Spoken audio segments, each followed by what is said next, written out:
د انسان ویښته ولې کمزوري کیږي، ولې غورځیږي، ولې سپینیږي؟ دا بعد کې خبرې دي. د انسان ویښته دی څه شی؟ راځئ چې پیله ویښته وپېژنو، بیا د هغې پسې د ویښته کمزوري وپېژنو او د هغې پسې بیا د ویښته سپینېدل وپېژنو، بیا غورځېدل وپېژنو. ویښته تاسو چې کله د یو آرګن ته راشئ که نه، دا اصل کې یو آرګن دی، یو عضو دی. هر ویښته د یو غار نه راوتی دی. دغه غار ډېر قیمتي دی او دغې غار ته ویلی شي فولیکل. یو ویښته ته که تاسو داسې وګورئ که نه، نو دوه حصې دي د یو ویښته. دا چې کومه حصه تاسو ته ښکاري بهر د سر د پاسه، دغې ته ویلی شي شافت. او دا چې کومه حصه پټه ده، لاندې په سرمن کې لاندې پرته ده، نو دغې ته ویلی شي فولیکل. فولیکل ورته هم ویلی شي یا ورته هیر روټ هم ویلی شي. اوس د شافت ځان ته یوه کهاني ده او فولیکل ځان ته یوه کهاني ده. موږ به ته نه شافت پیله ووایو چې شافت کې دننه څه پراته دي. دا چې تاسو وګورئ دا خوار مخې نیولی دی، دا اصل کې دلته کې په شافت کې مسله راغلي ده. موږ ټولو شافټونه خراب کړي دي، زموږ ټولو ویښته خراب دي، ګډوډ دي، سپور دي، چمک پکې نشته، د غورځېږي دا علاقې ټولې خالي شوې، مسلې دي، ټینشنز دي، سامانونه ګنده دي، بیکاره دي. تاسو که دا یو ویښته کولاوږئ که نه، دا شافت مونږ کولاوو دا ټول، نو په دې کې درې حصې دي. د ټولو نه برینۍ حصه چې کومه ده هغې ته وایي کیوټیکل. د چمک والا پرده راتاو ده د هر ویښته نه. هر ویښته کې دننه قدرتي چمک پروت دی، پړک به وهي. دغه پړک چې کوم دی دا یو صادر دی او دغې ته کیوټیکل ویلی شي. ورپسې چې کومه حصه ده مضبوطه حصه، هغې ته کورټکس ویلی شي. په دې کورټکس کې دننه څه شی پراته دي؟ ټول میلانین پروت دی. دا مې تاسو ته ویلی و. میلانین څه شی دی؟ رنګ دی.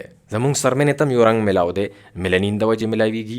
زمونږ په ویښتو کې میلانین پروت دی، زمونږ په سترګو کې میلانین پروت دی. دا رنګ دی اصل کې. اوس که چاته میلانین دوه قسم ته دي. که چاته یو میلانین میلاو شوی دی ډېر، نو مطلب دا چې د دې سړي ویښته څه شی دي؟ ډارک دي، تور دي. او که چاته فیو میلانین میلاو دی، نو مطلب دا دی چې د ده ویښته څه شی دي؟ یلو دي یا ګولډن دي یا څه شی دي؟ بلونډ دي، انګریزانو غوندې. هغې کې څه شی دی؟ فیو میلانین ډېر دی. نو دا د کورټکس حصه ده، مضبوطه حصه ده. لچک د مضبوط والا د کورټکس د وجې راځي. او ورپسې دننه نه بالکل منځنۍ حصه چې کومه ده، دې ته میډوله ویلی شي. ساینس ته د میډوله د فنکشن پته نشته چې د میډوله څه کار دی. د دې ساینس ته تر اوسه پورې پته نشته. نرۍ غوندې حصه ده په منځ کې، بالکل دې ته میډوله ویلی شي. خو میډوله په هر ویښته کې نشته. په دا بیخي دا نري دا فاین ویښته چې کوم دي، په دې کې میډوله نشته. مضبوطو ویښتو کې میډوله پروت دی. دا ټوله د څه کیسه ده؟ د شافت کیسه ده. اوس که مونږ لاندې راشو فولیکل ته، نو فولیکل کهاني اوس بدله شوه. دا ویښته لاندې داسې پړسېدلی غوندې دی، د پیاز غوندې، داسې غوټه غوندې ده. دلته د ټول پړسېدلي ځای ته څه شی وایي؟ هیر بلب ورته ویلی شي، بلب. او په دې هیر بلب کې د ټولو نه لاندینۍ حصه چې کومه ده، دا ځای دې ته دا دواړه رګونه ورننوتي دي. شین رګ هم ورننوتی دی، داسې اټیچ شوی غوندې دی ورسره، او سور رګ هم ورننوتی دی، اټیچ شوی دی ورسره. دې ته څه شی ویلی شي؟ دې ته ویلی شي ډرمل پیپیلا. دا هغه ځای دی چې دا سپلایي کوي د څه شي؟ د اکسیجن سپلایي کوي، د ګلوکوز سپلایي کوي، د امینو اسید سپلایي کوي. ځکه چې دلته خو ژوند روان دی که نه، دا خو ژوندي سیلونه دي، خو خوراکه غواړي، اکسیجن غواړي. که دا سامان نه ورځي نو بیا خو دا لاندې د فولیکل ټول مړ کېږي. دا خو آرګن دی ځان ته، تاسو ته ما ووایي. نو دا ډرمل پیپیلا ورته دغه علاقه سپلای کوي. دا هر ټول سامان ورته د علاقې ته ډرمل پیپیلا سپلای کوي. خو د پیپیلا سره غیر چاپېره که مونږ دلته وګورو، دا علاقه دې ته میټرکس ویلی شي، هیر میټرکس ورته ویلی شي. او دلته کې څوک پراته دي؟ میلانوسایټس پراته دي، د رنګ جوړو والا خلیې پرتې دي. او دا د ټولو نه ریپیډلی ډیوایډنګ ایریا ده. دلته چې کوم سیلونه پراته دي، دې کې دړادړ تقسیم شروع دی، تقسیمیږي، او دا ویښته داسې په مخ باندې جوړیږي. دا سیلونه چې دوه شي، نو دا به دلته راشي، بیا به دا درې شي، بیا به دلته راشي، سبا به څلور شي، دلته به راشي، داسې به ځي، په مخ باندې به ځي. دا سیلونه به اوس مړه شي. دلته چې دا مړه شي، نو دا مړه سیلونه به داسې روان وي، داسې، نو دا ویښته به ورو غځېږي. دا د دې میټرکس د وجې دا میلانوسایټس دي. خوا کې ورسره سیبیشیس ګلینډ پروت دی. په دې علاقو کې دلته کې داسې سیبیشیس ګلینډ پروت دي. دې تصویر کې نشته، دا د اے آی تصویران دي، دې کې له غوندې غلطیانې وي، خیر ده. سیبیشیس ګلینډ څه شی کوي؟ سیبیشیس ګلینډ یو آیل راوباسي، هغې ته وایي سیبم. زمونږ په سرمنو باندې چې کوم غوړوالی دی یا زمونږ د ویښتو په ویښ کې چې کوم غوړوالی راځي په دې کوپړۍ د پاسه، دا د سیبیشیس ګلینډ د وجې راځي، ځکه چې دی څه شی راوباسي؟ دی سیبم راوباسي. ورسره یې داسې وړوکی غوندې مسل دی، دا یو دې ته ویلی شي اریکټر پیلای مسل. اریکټر پیلای مسل ورته ویلی شي یا پیلی مسل ورته ویلی شي. دا سموت مسل دی چې کله په مونږ جسم کې سمپاتیټک نروس سیسټم اکټیویټ شي، یعنی خوف، بېچیني غوندې راشي، ویره غوندې راشي، یا هسې زمونږ نظام بدل شي، دننه سمپاتیټک نروس سیسټم اکټیویټ شي، نو بیا دا مسل چې کوم دی دا کنټریکټ شي، داسې راټینګ شي. چې دا مسل څنګه راټینګ کړي، دا ټول ویښته ځان سره راوچت کړي، نو په مونږ د پاسه ویښته ودري چې هغې ته مونږ ګوز بمپس وایو. ګوز بمپ چې که مونږ څه ویره غوندې راشي، خوف غوندې راشي، یا هسې مونږ چېرته کې داسې څه سین ووینو په مونږ باندې د پاسه ویښته ودرېږي، دغې ته ګوز بمپس ویلی شي. دا د اریکټر پیلای د مسل د وجې دا هغه په مونږ کېږي. دا د دغې کار دی. دا اوس ساینټسټ وایي چې دا مسل چې کوم دی یا دا چې کوم کار دی، نو دا یو فالتو کار دی په انسانانو کې، د دې څه کار نشته دی. خو څه معمولي غوندې اهمیت یې دا دی چې دا مونږ ته ایز ا انسولیټر کار کوي، انسولیشن کوي، یعنې ټول هوا دلته کې ودرئ. لکه ځناورو کې دا شی ډېر اهمیت لري. اکثر به تاسو کتلي وي چې کله سخته یخني وي نو په دې غواګانو د پاسه ټول ویښته داسې ولاړ وي، ببرې وي غواګانې ټولې. دا ګوز بمپس په دی باندې شوی وي ځکه چې په دی کې چې کم اریکټر پیلای مسلز دي دا د راټینګ شوي، کنټریکټ شوي، او د غواګانو په ویښتو منځ کې هوا ټوله ودرېدلې وي، نو ایز ا انسولیټر کار کوي چې غوا ته یخني ونه شي. خو چې انسان کې د دې مسل فی الحال یا اوسه پرې څه مطلبي کار نشته دی. اوس که مونږ راشو به شافت ته، صرف په شافت باندې نظر ساتو. شافت زمونږ د ویښته ولې سپور شوي دي، د دې څه وجوهات کېدلی شي. مونږ کیوټیکل خراب کړی دی. کیوټیکل په شافت د پاسه چې دا کم چمکدار لیر دی، دا دې ته کیوټیکل ویلی شي. نارمل کیوټیکل به داسې وي، چمک به وایي ستا ویښته. خو که ته څه څیزونه استعمال کو، ویښتو حفاظت دې ونه کو، نو ستا کیوټیکل به خراب شي، نو ټول ویښته به دې ببر وي، د دې کې به چمک هم نه وي، او دا به ډېر زر ماتېږي د ویښته. زموږ ویښته اکثر داسې چې ګوتې متې پکې ووایو نو مات شي، په نیمه کې ماتېږي. دا ولې مونږ کیوټیکل خراب کړی دی. دا کیوټیکل الله تعالی د انسان ویښتو ته قدرتي شایننګ ورکړی دی، چمک یې ورکړی دی. اوس دا شایننګ مونږه د څه وجوهاتو د وجې خرابوو. هغه کوم وجوهات دي؟ هغې وجوهاتو کې پیل نمبر چې کوم څیز دی، د ویښتو شایننګ مونږ په څه شي باندې خراب کړی دی، ویښته مونږ په څه باندې خراب کړي دي.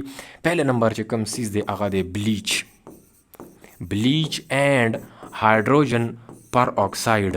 نویانې د بیوټي پارلر والا زنانه چې د ویښتو ته رنګونه ورکوي، دی څه شی استعمالی؟ بلیچ او هایډروجن پر اکساید په دغه سولوشنز کې استعمالی. د نویانو ویښتو ته دغه شی ورکوزوي. دغه سیز چې ورکوز شي نو دا دغه د دې کیوټیکل نه ووځي دا سیز، ځکه چې دا خو به ته کم ځای ته رسوي، دا به ته کورټکس ته رسوي. رنګ خو په کورټکس کې پروت دی، میلانین خو په کورټکس کې پراته دي. نو دا سولوشنز چې کوم دي، الکلیز چې کوم دي، دا به ته دغه ځای ته رسوي، او دغه ځای ته رسولو دپاره به ته پیله دا کیوټیکل ماتوې، دا پرده به ماتوې. چې کله ته دا پرده ماته کړې نو دننه به ته کیوټیکل د کورټکس ته ورسې او د ویښتو رنګ به بدل کړي. خو تا یوه ګټه خو وکړه، د ویښتو رنګ خو دې بدل کو، خو کیوټیکل دې خراب کو. هغه خپل قدرتي شایننګ چې کوم و د ویښتو هغه دې خراب کو. نو تاسو به دا کتلي هم وي چې کوم خلک د ویښتو ته بار رنګونه ورکوي، د هغه ویښته ډېر سپور وي، سخت وي، او په نسه خبره د هغې ویښته ماتېږي. دا ولې؟ ځکه چې کیوټیکل یې خراب کړی دی. بل تاسو یو بل شی دی په شیمپوانو کې، دا ګورئ خپل شیمپوان راوالی دلته په انګریډینټس کې په پیل نمبر باندې لیکلی دی سوډیم لوریت سلفیټ او سوډیم لورایل سلفیټ. دا شی SLES and SLS دا شی کیوټیکل ته نقصان رسوي، یعنی د ویښتو چې کوم قدرتي شایننګ دی هغه دا شی خرابوي. دا وګوره بالکل په پیله نمبر باندې په انګریډینټ کې پروت دی. بل شی څه شی دی؟ ایمونیا. دا هم د دې نویانو سره په دې سولوشنز کې پراته دي. دا هم دغه کیوټیکل ته نقصان رسوي. بل پکې څه شی دی؟ بل دی شورټ چین الکوهلز. دا په کوم ځایونو کې پروت وي؟ مونږ اکثر په ویښتو باندې سپرایګانې کوو چس هغه جل وغیره دغه څیزونه پرې لګو په دغې کې الکوهلز پراته دي دا هم کیوټیکل ته نقصان رسوي. اوس به وایي چې موږ به څه شی استعمالوو. موږ سره اصل کې اوریجنل شی نه راځي. دا اوس چې د ډرامانو مرمانو ډک کړي دي بس هغه پکې مګې به راړی دې ته څیزونه ډکوي او ډکن په باندې دا اوریجنل خو نه دي که نه. د دې د وجې موږ سره دا کیوټیکل خراب شوی دی. چې کوم نیچرل شایننګ دی هغه موږ خراب کړی دی. ښه راځئ یو کوشش کوو چې کیدای شي چې زموږ دا کیوټیکل پکې راښه شي. زموږ په ویښتو کې نیچرل چې کوم انوایرمنټ دی هغه اسیډک دی. نو ته به ویښتو ته الکلاین سیز نه ورنږدو کوې تر ډېر ساعته پورې یا ډېر وخته پورې. دا به ستا کیوټیکل خرابوي.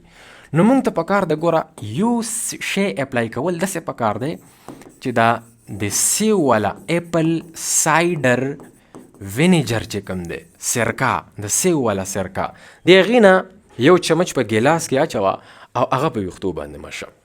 کیدای شي چې د هغې سره ستا کیوټیکل لغوندې برقرار شي ځکه چې دا به تا ته خپل نیچرل پی ایچ راړي چې کوم ستا د کپرۍ والا پی ایچ دی هغه اسیډک دی او دا هم اسیډک دی.